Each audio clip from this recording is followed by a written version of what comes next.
Hello everyone, welcome to my new video.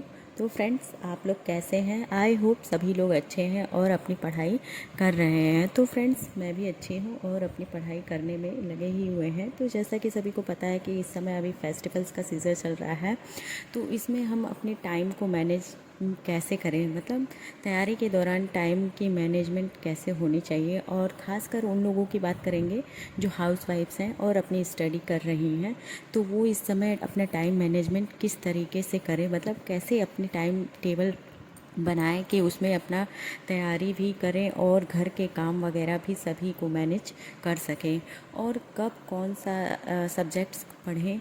इस video में हम इन टॉपिक्स पर बात करेंगे। तो फ्रेंड्स, आज बात करने वाले हैं, जैसे एलटी ग्रेड की तैयारी कर रहे हैं, जीआईसी की और एलटी ग्रेड की।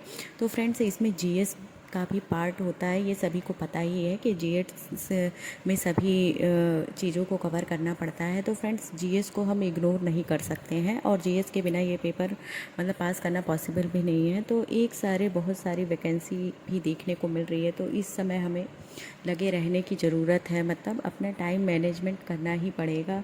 देखिए कैसे करना है और किस टाइम आप अपना करते हैं, वो सब लोग अपने अपने अकॉर्डिंग ही करते हैं। तो मैं अपनी बात करूँ उसमें, तो फ्रेंड्स, मैं अपना सुबह 4 बजे से मैं स्टार्ट करती हूँ। 4 से 5 मॉर्निंग में मैं मेन सब्जेक्ट अभी पढ़ रही हूँ। जैसे मेरा मेन सब्जेक्ट एलटी ग्रेड में है हिस्ट्री एंड ज्योग्राफी। तो मैं अपना मेन सब्जेक्ट्स ही अभी सुबह मॉर्निंग के टाइम पे कवर करने की कोशिश कर रही हूँ। और फिर उसके बाद 4 से 5 के बाद पढ़ने के बाद जो सुबह के टाइम होता है, काम वाम करने के बाद बच्चे को टिफ़िन उफ़िन और ये सब चीज़ें घर के कामों के बाद जो टाइम में मेरा दोपहर में होता है, जो दोपहर का टाइमिंग होता है, वो मेरा 1 बजे से 2:30 बजे के बीच में मैं रेस्ट करती हूँ। फिर उससे पहले जो थोड़ा बहुत टाइम मिल जाता है, उसमें मैं रिवीज़न ही करती हूँ। जो भी पढ़ा हुआ रहता है उसमें थोड़ा बहुत रिवीज़न कर लिया। फिर उसके बाद मेरा शुरू होता है 2:30 बजे से 4 बजे तक। मैं रिवीज़न करने के बाद जो उसके आगे मेन टॉपिक्स जो मेरे हैं, मैंने मतलब टारगेट्स जो बना रखा रहता है दिन का, कि मतलब आज के दिन मुझे इतना कवर करना है। देखिए, मैं टाइम टेबल के अकॉर्डिंग तो नहीं करती हूँ अपना कि मुझे इतने घंटे करना है। मैं अपने टारगेट्स के अकॉर्डिंग अपना कोर्स और सिलेबस दोनों कंप्लीट करने की कोशिश कर रही हूँ, क्योंकि मुझे बहुत सारी चीज़ों को एक साथ लेके मैनेज करना पड़ता है। तो मैं अपने टाइमिंग के अकॉर्डिंग तो नहीं करती हूँ। हाँ, मैं जितना भी टाइम जो भी मिलता है उसमें मैं अपने टारगेट्स को पूरा करने की कोशिश करती हूँ। फिर उसके बाद 4 से 5 जो मेन सब्जेक्ट्स है, जैसे ज्योग्राफी है, तो उसमें मैंने एक क्लास भी ले रखा है, आप लोग भी देख सकते हैं, एग्ज़ाम तर्कस। उसमें एलटी ग्रेड के बैचेस चल रहे हैं, वो काफ़ी अच्छा पढ़ा रहे हैं उसमें, जो मैंने परचेज़ कर रखा है और मैं क्लास कर रही हूँ। तो मैं आपको ये सजेस्ट कर रही हूँ कि आप वो क्लास देख सकते हैं। बाकी यूट्यूब पे फ्री क्लासेस भी हैं, बहुत सारी अवेलेबल हैं, जिनको आप उस पर विजिट कर सकते हैं और अपने अकॉर्डिंग जहाँ आपको अच्छा लगे, जिस टीचर से भी आपको समझ में आ रहा हो, आप वहाँ से पढ़िए। ज़रूरी नहीं है कि अगर हम इनसे पढ़ रहे हैं तो आप भी वहीं से ही पढ़िए, जहाँ से आपको समझ में आ रहा हो। इस टाइम में आपको जहाँ से समझ में आ रहा है, जैसे समझ में आ रहा है, आप वहाँ से पढ़िए। और सेल्फ़ स्टडी बहुत ज़रूरी है। जब तक हम किसी भी टीचर से आप पढ़िए, ऑनलाइन ऑफलाइन, लेकिन आप अपना खुद का सेल्फ़ स्टडी करिए, नोट्स अपने खुद के बनाइए। मैंने अपने नोट्स खुद के बनाए भी हैं और मैं नोट्स जो क्लास करती हूँ उसका मैं अपने से तैयार भी कर रही हूँ, हैंड रिटन नोट्स।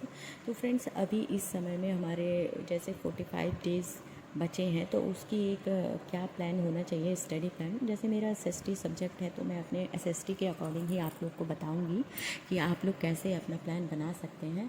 तो फ्रेंड्स, मेरा हिस्ट्री और ज्योग्राफी सब्जेक्ट है, तो मैंने उसका स्टडी प्लान बना रखा है। जैसे कि मेरा सब्जेक्ट हिस्ट्री है, टीजीटी पीजीटी में भी हिस्ट्री है मेरा, तो मैं हिस्ट्री को अपना मेन लेके चलती हूँ। जैसे हिस्ट्री में मेरे टॉपिक्स रहते हैं, उनको मुझे मेन कौन कौन से मतलब मोस्ट इम्पॉर्टेंट है, मैं उनको पहले कर रही हूँ। क्योंकि देखिए इस समय अभी सिलेबस पूरा कवर करने के चक्कर में आप लगेंगे तो पूरा नहीं हो पाएगा। अभी इस समय में आपको मेन सिलेबस के अकॉर्डिंग ये देखना है कि क्वेश्चन किस टॉपिक से ज़्यादा पूछ रहा है, कहाँ से हमारे क्वेश्चन ज़्यादा बन रहे हैं, पेपर में ज़्यादा आने की संभावना कहाँ से बन रही है।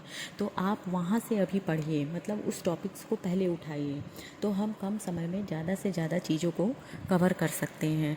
और फिर सब्जेक्ट टॉपिक्स ऑनलाइन जो भी आप जहाँ से भी कर रहे हैं, ऑफलाइन या बुक से भी, जहाँ से भी, तो आप उसमें अपना टॉपिक सिलेबस के अकॉर्डिंग अलग करके अपने नोट्स बना लीजिए, ताकि वो लास्ट टाइम पे रिवीजन में बहुत ही हेल्पफुल होता है। और हमको बार बार इधर से इस बुक से ढूंढना नहीं पड़ेगा कि मतलब कहाँ नोट्स से कहाँ कैसे करें। एक जगह लिखे होने से लास्ट टाइम पे रिवीजन में मतलब हमको आसानी से मिल जाती है चीज़ें, और रिवीजन करने में बहुत ही हेल्पफुल होता है। तो फ्रेंड्स, इस तरीके से हम अपने टाइम को मैनेज कर रहे हैं एंड सिलेबस के अकॉर्डिंग अपने टॉपिक्स को कवर करने की कोशिश कर रहे हैं। बाकी आप लोग अपना टाइम मैनेजमेंट कैसे कर रहे हैं, टॉपिक्स या सिलेबस के अकॉर्डिंग कैसे आप लोग अपना कवर कर रहे हैं, ये कमेंट्स में ज़रूर बताइएगा। और किसी को कुछ पूछना हो तो कमेंट्स में ज़रूर पूछिएगा। बाकी फ्रेंड्स, अगर आपको इस वीडियो के माध्यम से टाइम मैनेजमेंट में और आपकी टॉपिक्स या पढ़ाई से रिलेटेड किसी भी चीज़ में अगर इस वीडियो के माध्यम से हेल्प मिली हो तो इस वीडियो को लाइक, शेयर एंड सब्सक्राइब ज़रूर कीजिए। तो फ्रेंड्स, मिलते हैं न्यू